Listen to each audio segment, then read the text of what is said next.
আইনি ভিত্তি না দেয়া পর্যন্ত জুলাই সনদে স্বাক্ষর করবে না জাতীয় নাগরিক পার্টি এনসিপি। কথা জানিয়েছেন দলের আহ্বায়ক নাহিদ ইসলাম। তিনি বলেন, স্বাক্ষর একটি আনুষ্ঠানিকতা। যে আদেশ বলে সনদ বাস্তবায়িত হবে, সে আইন জনগণের সামনে স্পষ্ট করে তুলে ধরার আহ্বান জানান এই নেতা। আরিফিন শাওনের রিপোর্ট।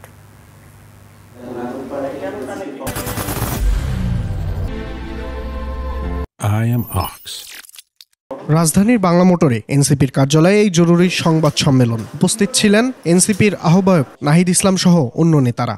সাংবিধানিকভাবেই জুলাই সনদ স্বাক্ষরের বিষয়ে কথা বলেন দলের সদস্য সচিব আক্তার হোসেন এবং আহ্বায়ক নাহিদ ইসলাম।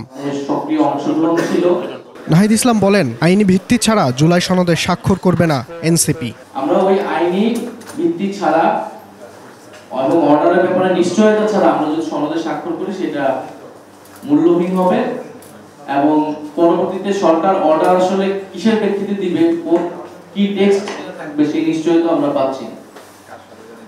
ফলে আমাদের সদস্য সচিব যেমনটা বললেন যে আমরা সেই বিষয়টা নিশ্চিত না হওয়া পর্যন্ত আমরা জুলাই সনদে স্বাক্ষরের যে অনুষ্ঠান বা যে আয়োজনটা চলতেছে সেখানে আমরা নিজেরা অংশীদার হব না।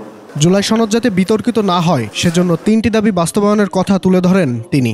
জনগণের সামনে এই বিষয়গুলো স্পষ্ট না করে জুলাই সনদ স্বাক্ষরের এই আয়োজন করাটা একটা ছলচাতুরির মতো মনে হয়। ফলে আমরা জনগণকে কোনো অন্ধকারে রাখতে চাই না এবং রাজনৈতিক দল হিসেবেও এটা আমাদের অধিকার যে সরকার এই সনদ কিভাবে বাস্তবায়ন করবে, কোন প্রক্রিয়া বাস্তবায়ন করবে সেটি আগেই জনগণের সামনে এবং আমাদের কাছে পরিষ্কার করবে।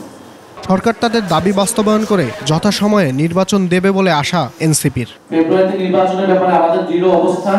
আরিফিন শাওন, 21 টেলিভিশন, ঢাকা।